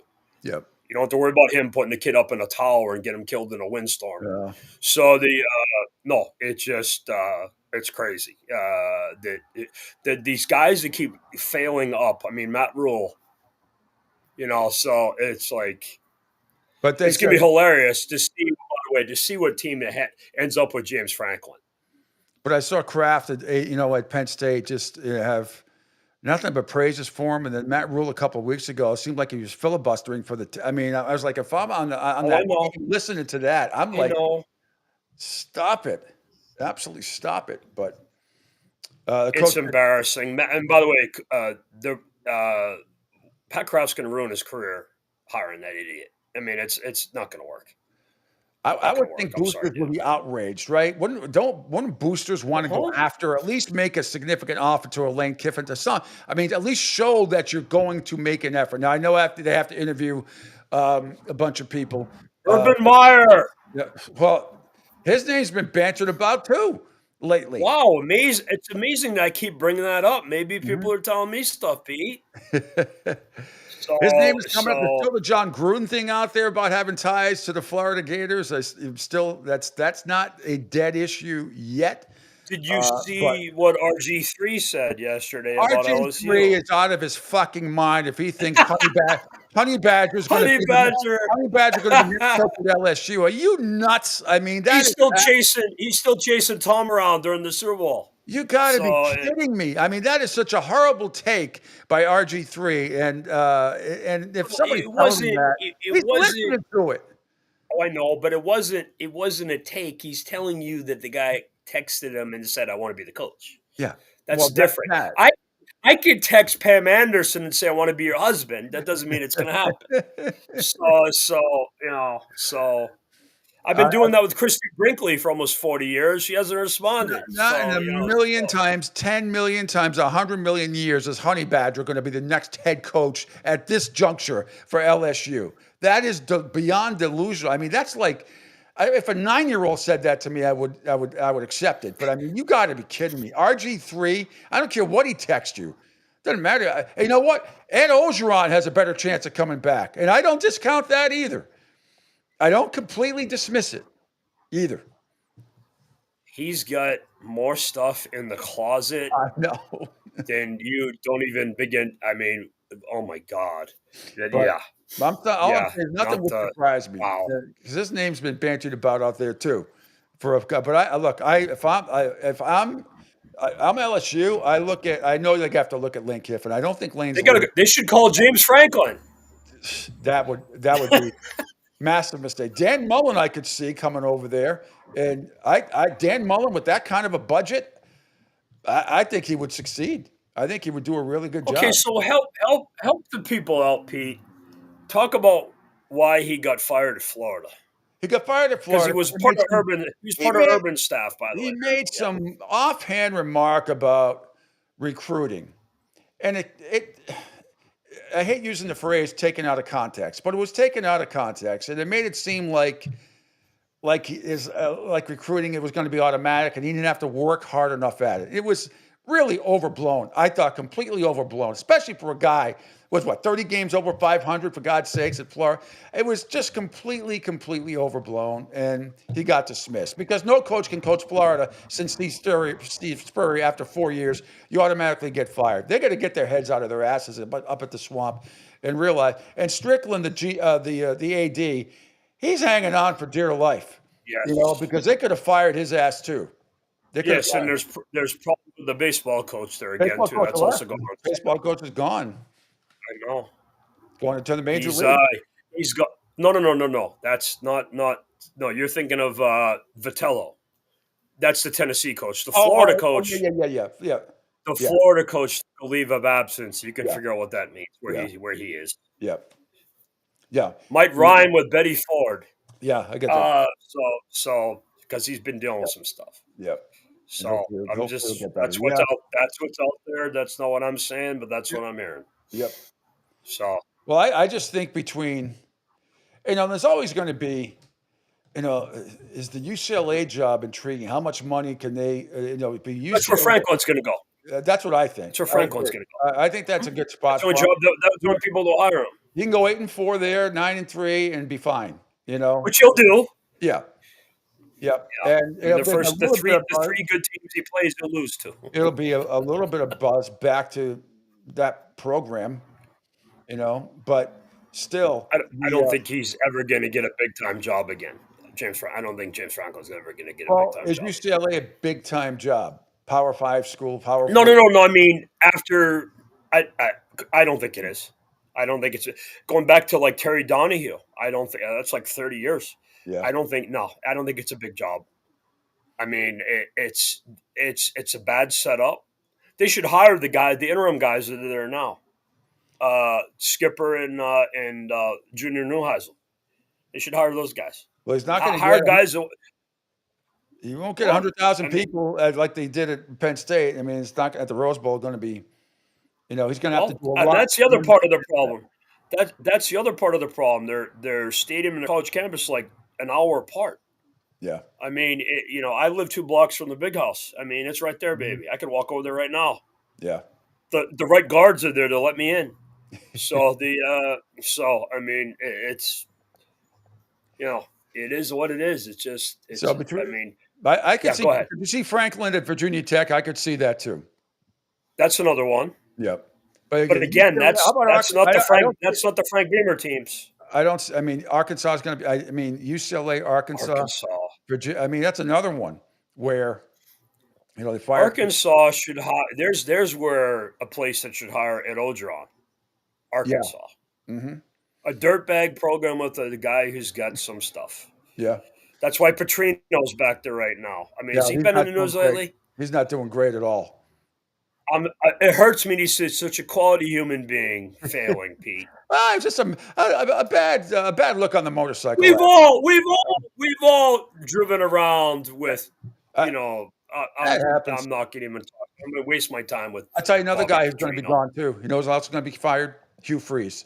I always thought, you know, I gave him a second chance. What Yes. happened? We went to Liberty after what happened. And yes, I mean, back Yeah. to Liberty, did a great job turning that program around, found God, Jesus, blah, blah, blah, blah. And, you know, but God ain't going to save his job at Auburn because he's going to get canned too. And then that's good. There's going to be all these unbelievable positions that are opened up. And Lane Kiffin's going to be at the top of the list of all of them. And again, my understanding right now is I'm not going to say there's no way he's ever going to leave. My position is highly unlikely for me that he leaves Mississippi. Would I be shocked if he did? No, of course not. Coaches say Well, that. if I told you a week ago that Tony Vitello would be the coach of the San Francisco Giants, you'd send the SWAT team in an ambulance to get me out of my apartment and take me to a mental home. What's the first time that happened, right, for a college coach? What was the stat that I saw? First time a college coach Doesn't happen. Right to the Doesn't major happen. without being in single A, double A, triple A. How do you think that's going to work out, by the way? And how do you think he's going to handle Rafael Devers? Make him run a couple things. A couple things. What I haven't looked it up. What's the major league record for ejections by a manager in a season? Vitello gets tossed. He got tossed a lot in college. He did. Yeah. So no, I think he's great. I think he's good for our game. College baseball lost a big star. I mean, my buddy's the coach of Clemson. He's on that level too. I think Tony's going to do really well. There's a lot of Tennessee guys around that program that they drafted. He's really good at talent. He's really good at assembling staffs. His top assistant guy is now the head coach of Tennessee because the Coastal Carolina coach turned him down. So no, I think he'll do really well. I think he brings a lot of energy. As far as Rafael Devers go, I think a skunk's a skunk, Pete. Yeah. You know, whether he sprays it on you immediately or after, it doesn't matter. He's a skunk. I think he's a bum. And I don't even like the Red Sox, but I completely 100% side with them on moving off him. Because when you're not about the team, you shouldn't be around. I don't want you around. Except he wasn't a distract, and I get all that. And he had those bad sides, but I don't care. They were 7-1 when they traded him. They missed that bad. It was nothing but a salary dump. It was all bullshit. Speaking of Pete, he wouldn't help the team out when Cassis got hurt. No, I understand that. I understand that. Part of why he got traded. Well, it started in spring training. I saw it firsthand. But nevertheless, he still missed that bat in the lineup. And sometimes you just got to suck it up and just go with it. All right, so no one was talking to whatever. It wasn't like they were, if they were like 1-11 when they traded him because of him, it's one thing. They were 7-1. They just beat the Yankees in the series. It was the bullshit answer. Salary dump was nothing more than a salary dump, and they missed his bat. They might have been able to beat the Yankees had that bat been in the lineup in the playoffs. They also just lost Bregman. Well, he opted out. Yeah, he opted out. So they have a lot of money to play with. Yeah, they have a lot of money to play with. Now, suppose you go and say, I believe it when I see it. Bregman, Pete Alonso's out there. Blah. I will believe John Henry when I see it. And right now, you're actually making me defend the Red Sox, but I probably agree with you. I have no faith in what they're going to do. Otherwise, they should have re-signed Bregman before this got to this, whatever they had to get to. And to this point, it's funny as hell, and I talk to people about this all the time. You're a lifelong Red Sox fan, and the Red Sox won a lot with his ownership, but most of the really hardcore fans who pay attention hate these owners of that team. It's funny to watch it. Well, they've got lack of caring. They have other interests. They have the Pittsburgh Penguins. They got Roush Racing. They have Liverpool. And all I'm saying, it's a bad. John Henry shows himself once a year, maybe. Doesn't attend press conferences, won't talk to the media because he's going to get grilled.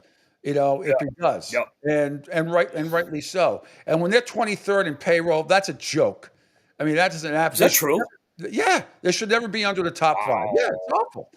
It's terrible. Oh. And if anybody, So you're saying will they re-sign Bregman? Will they go after Pete Alonso or both? Whatever it is, I don't believe it. I'll believe it when I see it. I'm very, very skeptical. Yes, they have a good young core of players, and they're going to try to sell that to you. But you give up a guy like Bregman and even Trevor Story, who had a hell of a year for the most part, even if you don't get Pete Alonso, just not re-signing both of those guys, I don't know. It's just, I'll believe it when I see it. I'm not saying it can't happen, Jay, but I will believe it when I see it. By the way, I know you got to get going. One more baseball note is that Massachusetts native Craig Albertaz is now going to be the new manager of the Baltimore Orioles manager. Yes. Orioles, yeah. I know he was with Cleveland. I'm not even sure what part of Massachusetts he's from, but he gets an Orioles team. I believe he's from the western part of the state, Okay. like Springfield area, I believe. Springfield, Wilbraham, that area. Okay. The Orioles. I believe so. I'm not 100% sure. That's what I believe. 75 and 87. He was a bullpen coach for the Giants, also coached and managed at various levels within the Rays farm system as well. Yeah. It's a lot like Pete, what we were just talking about with Vitello, a lot of younger, new look guys in the game. Because you've had people like Dusty Baker and Joe Madden. Well, and I'm wondering others my boy Rocco managing Baldelli's going to end up. Ochi. I'm wondering when my boy Rocco Baldelli is going to end up as well. Because I know he's talking. He's talking to 2 or 3 teams, and one of them might be a team I watch every night and swear at every night. That would be something. And not just because he went to my high school. The pay is better with Steve Cohen, Rocco. Absolutely. Much better pay. What else you got going on? How's your cold? You better health-wise this week? Yeah, man. Sorry, Pete. I was NyQuil. Yeah. Oh my God, the other day. I'm glad Angel's back. No, got a night game with Purdue this week, which is good and bad for me. And then we got, I think hockey's on the road. A night game with Purdue. What time is it? For the 7 o'clock on Saturday night. Have you guys? There'll be more people. Go ahead. No, go ahead. Yes, 7 o'clock on Saturday night. We're going to have more people in my bathroom than at that game with the weather. It would be cold. There will not be. I don't think it'll be a big, huge crowd. It will be a good crowd, normal crowd, but it will be very tame. We're all liquored up after Sparty time. But the best part of the end of that game was the whole stadium was our fans. We took the place over. That was so great. Yeah, Big Ten Network. 7 o'clock, Big Ten Network. You're favored by 21 points. I was about to say 20 points. Yeah. So for now, and I think my buddy Jake Butt's probably doing the game. Oh, cool. So there you go. Excellent. Yeah, it's cool for him. Doing well on the big BTN. He's doing a good job. I like your answer about Rocco. Okay, I know you guys got to go, Pete. Yep. I know we get the Monday night game tonight too, so that's going to be fun. Yeah, I think the Chiefs and the Commanders. He's going to lay the. They're coming on. They're coming on strong. We'll see. I like to leave. I like to leave people with an uplifting message, but if you hate the Chiefs, it's going to be real tough here the next 2 months or so because they're starting to get their people back. And the refs are always with them, so they have that with them. So that's part of they got Mr. Fuji, Captain Lou, and Bobby the Brain reffing the games. So if you understand that reference, you're an '80s WWE person. Slick running the instant replay review, and Malta DeSelf, Jimmy Hart on commentary. There you go. All right, we'll talk again Friday morning. Thanks so much. Yes, sir. And we'll see if any other coaches in college get fired before we speak next. We'll see. By the way, Michigan State will have an opening also. Mm-hmm. By the end of the year. Maybe this week. Maybe by the end of this week, but by the end of the year, there will be. You and Angel have a good one. I'll talk to you Friday, buddy. Thanks so much. There is Thank you guys. Jay Flanley from Bees World, just like that, heading out. All right, Angel Martinez. There's a couple of things I want to get to before we close out the show today, so you can go rest and I can go rest. And full disclosure, I had a little mini medical issue on Sunday as well. All is well, though. All is good. It's always good. good. It's a goofy, crazy type of thing. But nevertheless, I was checked out fully, top to bottom, and I'm alive and can keep going. So that's good. And no additional medication or anything like that. It was like just a bad moment, but didn't want to take any chances. All right, if we could, Angel, could we scroll down? It's right under the show, or two under the show. It's under awful announcing. I told you earlier about Mike Florio talking yesterday before the Packers and Steelers went at it about Lamar Jackson's status change that could lead to significant punishment. And here's Mike breaking it all down for you last night on NBC before the game with Maria Taylor. Come on, switch over. Here we go. What happened this week? Okay, so when is a player who fully participated in practice not fully participated in practice? It's a complicated question, but it's actually a simple answer, and the rule's been on the books for a very long time. If you're a starter and you don't take all of the first team reps, even if you fully participated, and what Lamar did was participate on the scout team, you were limited. And the Ravens knew this, and they got it wrong. He should have been listed as limited. He was listed as fully participating in practice. Okay, so there's obviously a lot of factors at play here with the designation. Let's start with the punishment that the Ravens could face with these actions. Well, John Harbaugh, the coach of the team, told reporters after the game it was an honest mistake, but that still sets the Ravens up for some sort of a sanction.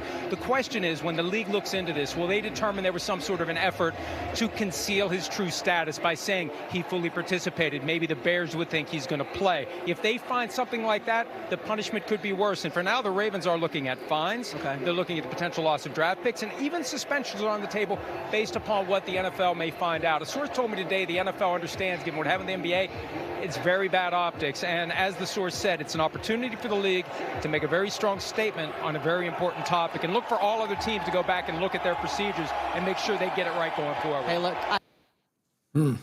All right, very, very interesting. We'll see. It's kind of like a type of rule in the NFL, but nevertheless, we'll see if it gets enforced or not. Very, very interesting to see what could happen with the Baltimore Ravens. That is NBA yesterday, nothing great. San Antonio over Brooklyn, 118-107. My Celtics lost again. They're 0-3 for the first time in 12 years, 119-113. They played a night in New Orleans, and they got to get it going here. They got to get it going. They could have won 2 out of the 3 games, but didn't happen. They're 0-3. It is what it is. Cleveland over Milwaukee, 118-113. Knicks lose to Miami, 115-107. Charlotte over Washington, 139-113. Minnesota got by Indiana, 114-110. I just feel all right. Nobody gives a flying bleep about the NBA. Nope. I just don't. I'm so football focused right now. It's unbelievable. Dallas over Toronto, 139-129. Cooper Flagg had a couple of highlights in that one. Clippers over the Portland Trailblazers, 114-107. The stupid Lakers beat Sacramento, 127-120. So we got football tonight with Kansas City, and I think they're gonna. I lay the 11 right now. They're favored by 11. I'd lay it against Washington. They're banged up. And game 3 of the Dodgers in Toronto tonight in L.A. Max Scherzer versus Tyler Glasnow. Dodgers are a big, big favorite tonight. Tough one to call. It looks like you should take the under. I'd probably take the over. I think the total is 7.5. Those numbers are so low to me in baseball playoff action, but you never know. Yep. NHL last night, LA over Chicago 3-1, New Jersey over Colorado 4-3 in overtime. Tampa Bay beat Vegas in overtime last night. Now, out on the right side, he's going to drop it off for Theodore. He's cut off, and here comes the first chance. Up the ice, it's Hagel with Kucherov. Kucherov, Hagel, Kucherov, scores! Nikita Kucherov with a lightning strike in overtime, and the Bolts win it! Yeah, thanks to Script Sports right there. Great stuff. San Jose over Minnesota in overtime. Another game winner. Gamble and go off. Here come the Wild. 3-on-2. Faber saved by Askarov. And a chance now for Backlund. Celebrating in. Scores! What a goal! What a win! Sharks win it in overtime. Wow! I've never seen an overtime like it. That is absolutely incredible. Unbelievable. Macklin Celebrini on only arguably the second time the Sharks had the puck in overtime, puts it away. His second OT win. Macklin Celebrini, the rookie from Boston University, getting it done. How about that? Utah over Winnipeg 3-2. Dallas over Nashville 3-2. Calgary beat the Rangers 5-1. And Vancouver in overtime over Edmonton. Besser, snapshot, tipped home. Sherwood. Vancouver prevails 4-3 in overtime. I want to take a look at this tip. They're hanging on the bench right now, considering and pondering a challenge, but good movement around the end zone. Once possession was had in the defensive zone, it's the tip by Sherwood. And on first look here, the wrister by Besser, and Sherwood with the deflection. Great job, Bear. Love all the hockey calls, right? Been fantastic. All these guys do a great job. Let's see. Ralph says, love Ralph, a longtime listener, good friend. I'm so enamored with Drake May and his receiving core, plus our bend don't break D that makes adjustments every game to make it so difficult for their opponent to score. Then I went out and placed pizza money on the Patriots to win it all at 28-1. That's a good. I like that. He did, however, I did better. Back it up with the Lions at 6.5-1. That's my mind season Super Bowl matchup prediction. Good morning to you, my friend. Good morning to you. Well, yeah, I like it. I like it. My Super Bowl prediction beginning of the season was Baltimore and the Rams. I'll still stay with the Rams, but certainly the AFC is wide open. Drake May is going to be right there talking MVP. Only halfway through the season, but his name is going to be right there at the top of the list, probably with guys like Daniel Jones and Taylor, the running back in Indianapolis, and a couple of other guys as well. There's no question he has to be up there. Angel, what else is going on in the network today? By the way, and I know we really don't talk a whole bunch of WNBA around here, and we know why, the fans know why, but the Dallas Wings just got a huge upgrade. And Coach Fernandez, who left USF women's basketball team just before the season starts, 25 years of USF. I can't thank Coach Fernandez enough either for the times he spoke to me being here at USF, but congratulations to him. Dallas Wings, you guys got a hell of a coach coming your way, and you should look for a championship sometime soon. And he absolutely loves Paige Beckers. That's great. Good for him. Yeah. I'm sure as a upgrade in salary, there's no question about it. Anything else coming up on the network today, Angel? Yes, Floyd Vance's Insider Football will be around tonight at 8 p.m., him and Kevin Midget, so you guys can check that out. That is from 8 to 9:15, pardon me, this evening. And then the radio should be back up and running, hopefully by either tomorrow or Wednesday. Apparently there was a major coding issue that has taken away the server, so they're diligently working on it. I got that update around Thursday, Friday of last week when we were gone. So hopefully about tomorrow or Wednesday, the radio should be back up and running.